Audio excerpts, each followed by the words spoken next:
The hearing room was filled with quiet murmurs. Cameras flickered, papers shuffled, and the seal of the United States glinted behind the committee desk. Governor Ron DeSantis sat with his signature calm smirk, while Rep. Jasmine Crockett reviewed her notes, precise, deliberate, waiting. Chairperson, Governor DeSantis, you may proceed with your opening statement. Ron DeSantis, thank you, Madam Chair. My record stands on results. Florida leads the nation in economic growth, educational reform, and law enforcement integrity. The data is clear. Our approach works because we reject political noise and focus on performance. He looked directly at Crockett when he said, political noise. Jasmine Crockett, political noise? You mean accountability, right? Because from where I'm sitting, Governor, performance seems to mean controlling what people can say, learn, or believe. A murmur rose in the room. DeSantis, with all due respect, Congresswoman, you're free to disagree with my policies. That's democracy. But you don't get to redefine success because it doesn't fit your ideology. Crockett, and you don't get to silence communities because they don't fit yours. DeSantis, nobody's silencing anyone. We're protecting parents' rights and ensuring kids aren't indoctrinated. Crockett, ah yes, the famous parental rights slogan. The one that somehow always ends with books disappearing from libraries and teachers losing jobs. DeSantis. That's called accountability. Taxpayers deserve transparency in education. Crockett, accountability, or selective censorship? Because last I checked, freedom means you don't get to rewrite history to make it more comfortable for your base. DeSantis. Congresswoman. I've served this country, governed with principle, and defended the Constitution more consistently than most in this room.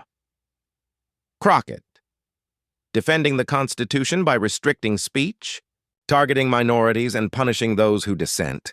That's not defense, Governor. That's deflection. The crowd stirred, some clapping, others shaking their heads. The chairperson tapped the gavel. Chairperson, order. Let's maintain decorum. Crockett didn't look away. Her tone remained calm, deliberate. Crockett, Governor, leadership isn't about controlling the narrative. It's about facing uncomfortable truths, and from what I've seen, you avoid those like the press avoids your rallies lately. DeSantis's jaw tightened slightly. DeSantis, cute line.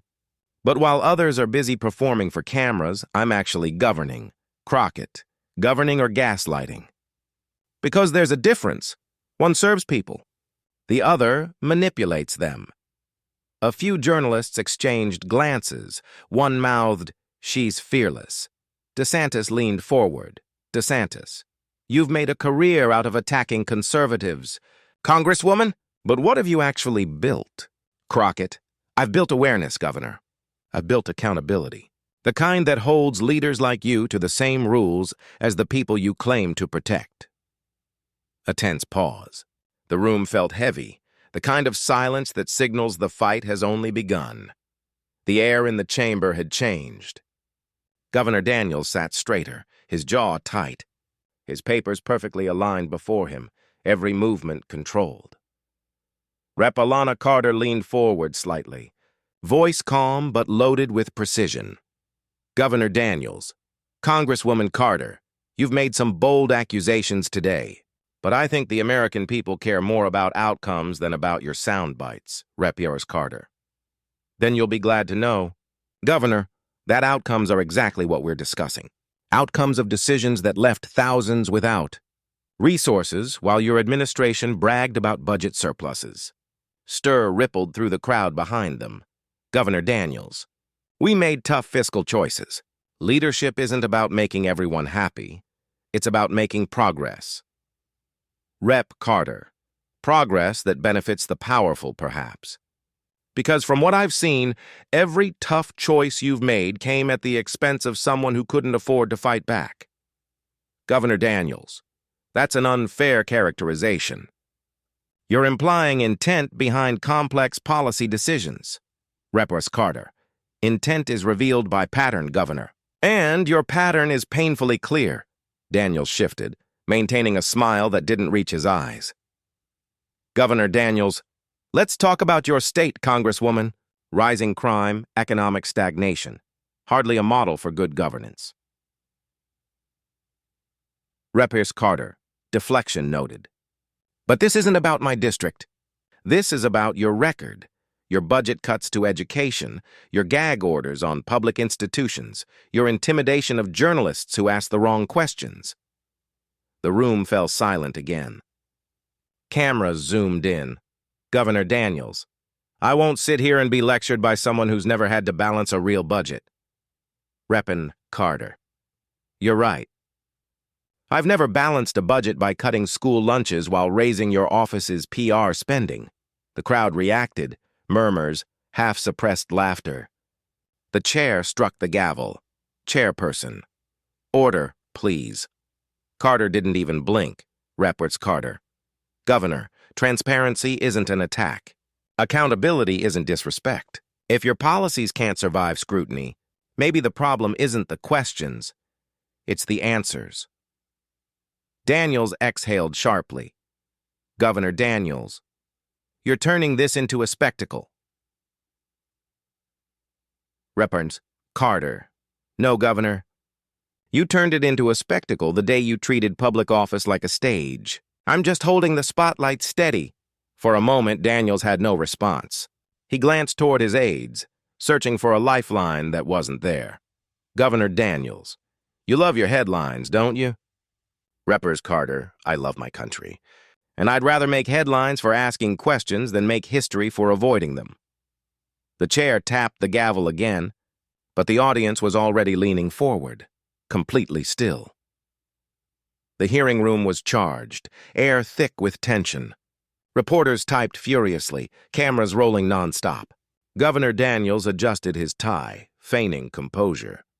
Representative Alana Carter sat perfectly still, one folder in front of her, unopened until now. Representative Carter, Governor Daniels. Earlier you mentioned your administration's transparency. Would you stand by that claim under oath? Governor Daniels, absolutely. My administration has been more transparent than any before it. Representative Carter. Good. Then let's talk about these. She slides a folder forward. Internal memos from your Office of Public Relations, dated March 12th. Daniels glanced briefly, his smile faltering for a fraction of a second. Governor Daniels. I'm not familiar with those documents. Representative Carter. You should be. They outline directives to limit access to state press conferences for reporters who published unfavorable coverage. Do you deny these were distributed under your leadership? Governor Daniels, I can't confirm the authenticity of something you just pulled out. Representative Carter, that's fine, because they've already been verified by your own communications director. Gasps spread through the room. The chair leaned forward. Chairperson. Congresswoman Carter, please confirm the source. Representative Carter, confirmed through public records requests. Madam Chair, all legal, all traceable. Carter turned back to Daniels, her tone unwavering. Rep. Carter, so Governor, when you speak about freedom of the press, does that include blacklisting journalists for asking uncomfortable questions? Governor Daniels, those directives were never approved by me personally. Representative Carter, leadership isn't about what you personally approve. It's about what you allow. Daniels shifted in his seat, visibly irritated now. Governor Daniels, you're cherry-picking. Every administration manages media relations. Representative Carter. Managing? That's one word for it. Some might call it manipulation. The chair attempted to interject, but the energy in the room was boiling. Representative Carter. Let's continue. Internal correspondence, April 7th, shows coordination between your office and a private firm to scrub online records of civil complaints filed against your campaign. Would you like me to read the email chain? Governor Daniels, you're misrepresenting, Representative Carter. I'll quote directly, the governor's office requires these posts removed immediately to maintain narrative control. Your staff's words. Governor, a flash of shudders filled the room. Daniels's composure cracked slightly, his tone colder, sharper. Governor Daniels, you're distorting context for political theater. Representative Carter, then give me the context. Because from where I sit, it looks like an administration trying to silence both the press and the people. Governor Daniels, you're grandstanding. Rep. Carter, no, Governor. I'm documenting. The chair struck the gavel. Chairperson, order! Let's proceed with respect. Carter nodded politely, but didn't break her gaze. Representative Carter, Governor, transparency isn't an inconvenience. It's an obligation. You keep calling this an attack, but truth only feels like an attack when you've built your house on denial. The room went silent again. Daniels's aide leaned in, whispering something, but he brushed it off, eyes locked on Carter. Governor Daniels, you can throw paper at me all day, Congresswoman, but the people who elected me know where I stand. Rep. Carter, they do now, Governor. They just heard you refuse to deny any of it. A low hum of reaction moved through the crowd, quiet, then rising like a tide. Daniels clenched his jaw, eyes narrowing. The atmosphere had shifted again, heavier now, charged with something close to disbelief. Governor Nathan Daniels leaned forward, hands clasped, eyes cold. He had taken enough. Governor Daniels, Congresswoman Carter, let me remind you, this isn't a courtroom, and you are not a prosecutor. You're a politician looking for your next headline. A few murmurs of approval echoed from his supporters seated behind him. Carter didn't flinch. Representative Carter, I'm exactly what my constituents elected me to be, a voice that doesn't back down when power hides behind polished statements. Governor Daniels, power? You've been in Congress for what, 3 years? I've managed crises you couldn't imagine. It's easy to criticize from the sidelines. Representative Carter, crises you helped create, Governor. You don't get points for cleaning up a fire when you're the one who struck the match. The audience reacted, half gasp, half applause. The chair slammed the gavel. Chairperson, the committee will have order. Daniels's tone grew sharper, more personal. Governor Daniels, you talk a lot about accountability, Congresswoman. But let's talk about your record. Campaign funds misreported last quarter, wasn't it? A clerical error, I believe you called it. Carter looked directly at him, steady, fearless.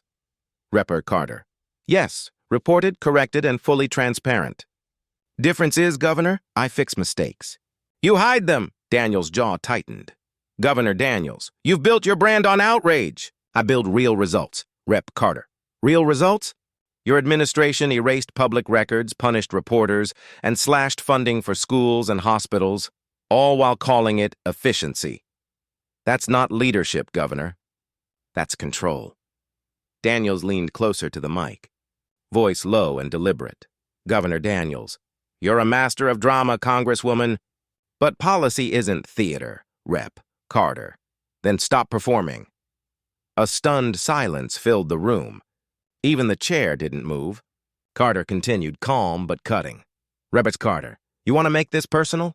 Fine. You've spent more time chasing cameras than solving problems. You've turned governance into a brand and accountability into an inconvenience.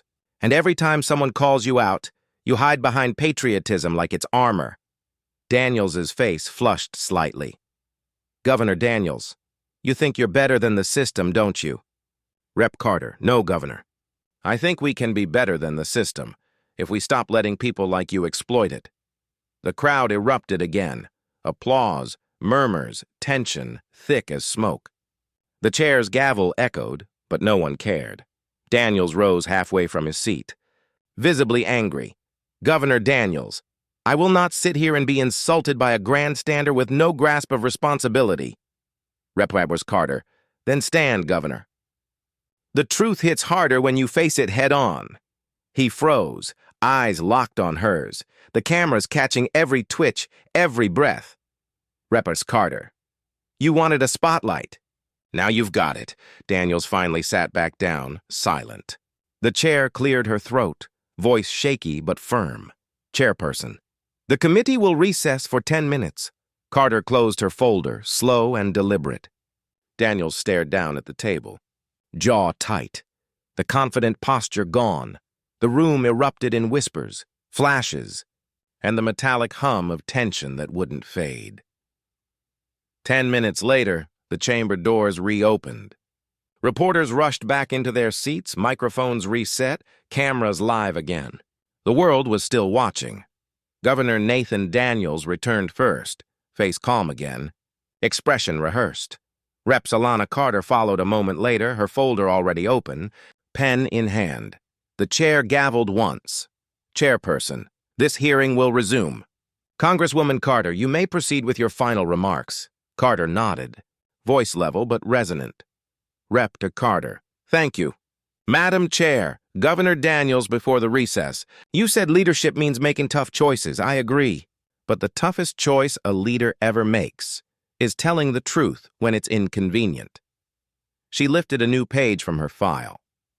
Representative Carter, these are the budget revisions your administration quietly approved, the same ones that rerouted millions in public infrastructure funds toward private consulting contracts linked to your campaign donors. A murmur swelled through the room. Daniels tried to interject, but she continued. Representative Carter, the people you serve didn't get safer roads or stronger hospitals. They got invoices for favors. Governor Daniels, I categorically deny. Representative Carter, denial isn't proof, Governor.